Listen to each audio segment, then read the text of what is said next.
はい、グー中山です。46歳、書家の現代美術家で今活動してます。こちらです。ここがアトリエになります。これ今ダートのミニダートを作っています。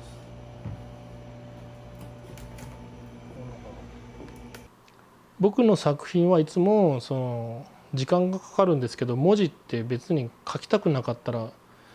書く必要ないっていうか、そのテーマみたいなものが僕の中から出るというよりもどっちかというと降りてくるような気がして、いつも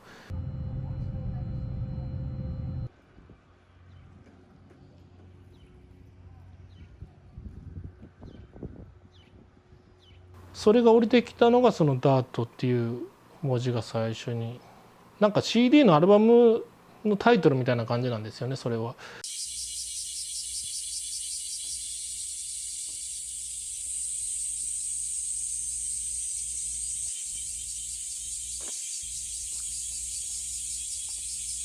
神頼みじゃないけど、テーマとかその形に関しては上からもらいますね。でそのダートっていうテーマができた後に、自分なりのダートという言葉を文字を書くんですよね。で書いていった時にだんだんどこかに落ち着いていくんですけど、その落ち着いたのが最後コンパネに大きく書いたダートっていう作品ですね。初期のグー中山作品って鳥とか月とか花とか、自然物であったりとか形があるものであったりとか、それこそほとんど象形文字に近い感じだったじゃないですか。で、それが、次の段階に入ったなって感じたのがやっぱり無とか塩ビだったんですよ。形がないものっていうか、ないことないんだから形にしようがないじゃないですか。ないってこととかで、あと塩ビって感情だし、その感情に形があるのかって言ったらないし、そこら辺で変わってきたなっていうのがあって、でダートはその進化の延長上にあって、先にもうこの年の2020年の冬に IAF で個展をやるっていうのは決めてまして、でそれに向かってそのダートっていうテーマが降りてきて、でその書いたやつを福岡に運ぼうってなった時に、原寸のまま 3D で取り出すっていうのをベニヤホームセンターに行って材料買って、根拠もなく自分で夜中にいきなり作り出すというのが始まるわけですね。作品を運んでるっていうよりかは泥が歩くんよみたいな話になって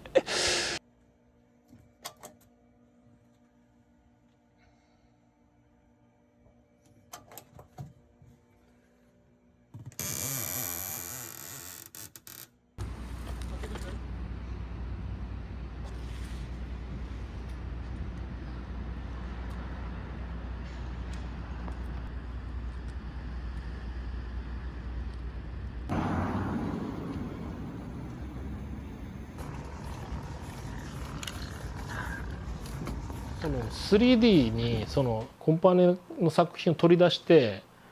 それかぶってそれでもう運んだ方がいいんじゃないかっていうなんか発想になった時に、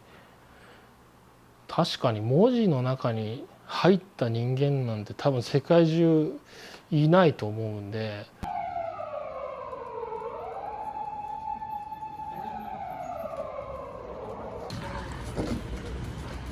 自分が文字になって歩くっていうことイコール、文字自体も世界動いてんだなっていうことに気づきがあったり、なんかちょっと違うし、入ってこの文字の中に入って街を歩いた時にちょっと違った世界が見えたり。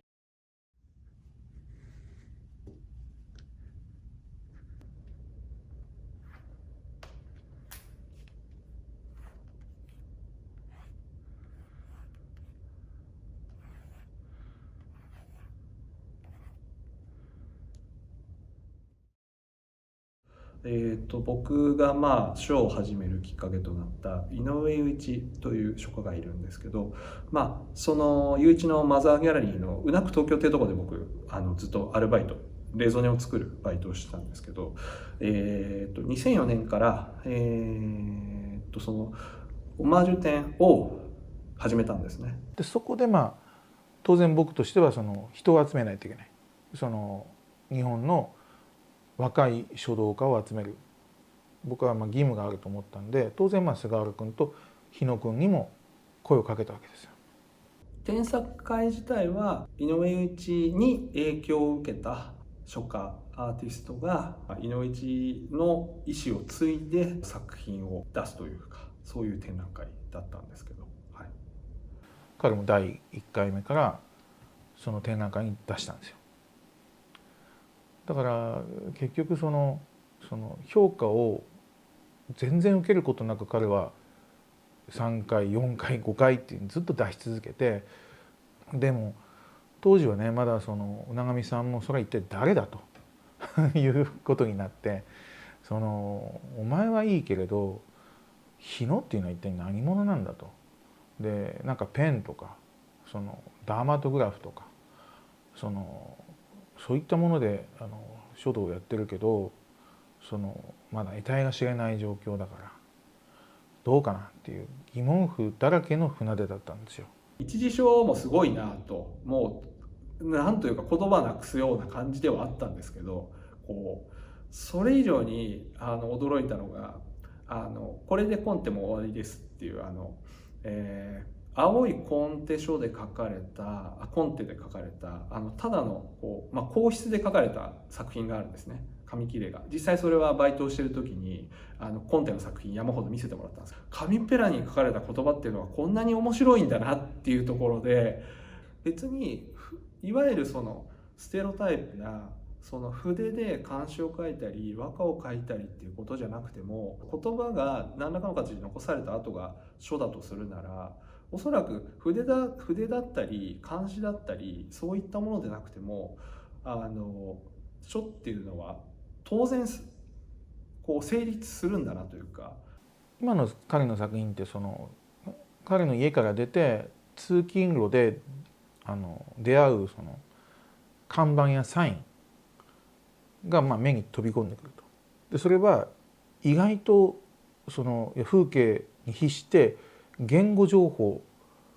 が知らず知らずのうちに入ってくるんだけど、その取捨選択をしているのは実はアーティストである日野自身であるということを彼は自覚してるんですよね。でそこで、彼のアパートを出て最初に見える風景がファミリーマートなんですよ。でその横にニューフレンズっていう小さなスナックがあるんですよね。でこれが彼の心を捉えて看板を書くようになったんですよね。書を始めてあるメディア論の先生にすごい影響を受けたんですね。僕がその先生からマクルーハンのことを聞いたんですね。でマーシャル・マクルーハンっていうのがメディアっていうのは身体のそういう機能の拡張だっていう見た言葉だとかを書くっていうこと自体もおそらくはだから受容するところから書くことって始まってるんじゃないかなっていうのをマクルーハンなりメディアの本を読むことで僕の中では書を広げるような出会いだったんですよね。それも結構影響としては大きいと思います。はい、言葉っていうのはすごく、誰もが使っている、私たち誰もの身近にあるものでありながら非常に抽象的な意味合いも持っている表現ともなります。例えば文字というものは誰かと誰かを誰かにつなぐためのそういう情報というメディアでもあると同時に、言葉っていうものに喚起されて自分自身が何か気づいていく、そういうような要素も持っています。で宮中山というのは彼がつなぎ止めた言葉っていうものでどんどん制作をしながら気づいていっている、そういうようなところがあります。例えば今回のダートもやはり自分が制作しているうちに自分自身が泥のような存在で、この世界を自分が這いずり回っているような、でも同時に文字や言葉も同じようにこう動き回って何か成長していくような、そういうことをふと感じるわけですね。日野さんの作品を見て面白いなって思った作品は、看板のシリーズだったんですね。で、看板っていうのはもう普段自分たちの周りにたくさんあるんですけども、それが一つ一つ彼が選んだ看板のその作品っていうのは非常にシュールで、何か不思議な世界の中に自分たちが生かされているような感覚になる。それがすごく面白いと思いました。でもそれは自分たちの日常の中にありふれたものなんですけれども、その言葉というものが持ってる